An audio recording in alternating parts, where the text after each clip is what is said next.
ផ្លូវស្មើជើងវោកទ្រីកត្រូវសម្ពោធជាផ្លូវការក្រមធិបតីភាពដ៏ខ្ពង់ខ្ពស់របស់សម្ដេចធិបតីហ៊ុនម៉ាណែតនាថ្ងៃទី21 ខែមិថុនាខាងមុខនេះ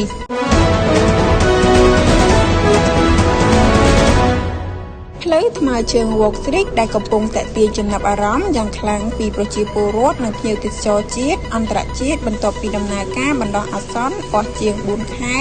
នឹងត្រូវបើកសម្ពោធជាផ្លូវការនាថ្ងៃទី21 ខែមិថុនាឆ្នាំ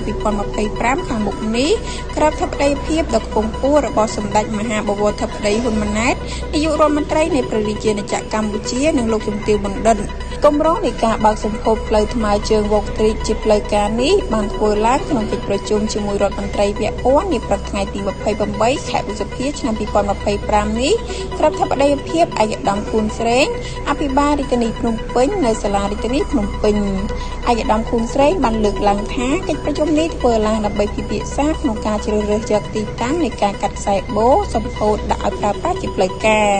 ដោយឡែកការត្រៀមលក្ខណៈសពបែបយ៉ាងទាំងកិច្ចការពារសន្តិសុខសុវត្ថិភាពជូនថ្នាក់ដឹកនាំកម្ពុជាដោយកិច្ចការរៀបចំអនាម័យបរិស្ថានការសម្ដែងសិល្បៈក៏ឲ្យធំហើយល្អប្រសើរជាងមុនដែរសំខាន់ទីតាំងលើផ្លូវថ្មើរជើងមាត់ទន្លេវោកទ្រីកដាច់ខាតត្រូវតែស្អាតនិងមានបរិស្ថានល្អឯកឧត្តមខួនស្រេងបានបន្ថែមថាកិច្ចការងារនេះនឹងត្រូវរៀបចំកិច្ចប្រជុំជាច្រើនដងទៀតជាមួយនឹងការរៀបចំក្រុមការងារដើម្បីរៀបចំការផ្សាយព័ត៌មានការបែងចែកភារកិច្ចគ្នាឲ្យបានច្បាស់លាស់ការរៀបចំតុបតែងភ្លើងចម្រុះពណ៌និងសម្អាតបរិស្ថានជាដើម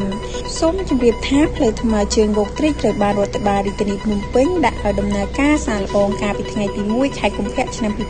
2025នៅរៀងរាល់ថ្ងៃសៅរ៍និងថ្ងៃអាទិត្យចាប់ពីម៉ោង 6 ល្ងាចរហូតដល់ម៉ោង 11 យប់ទៅតាមបណ្ដោយវិថីព្រះស៊ីសុវត្ថិចាប់ពីវិថីបាក់សីចាំក្រុងផ្លូវជាតិលេខ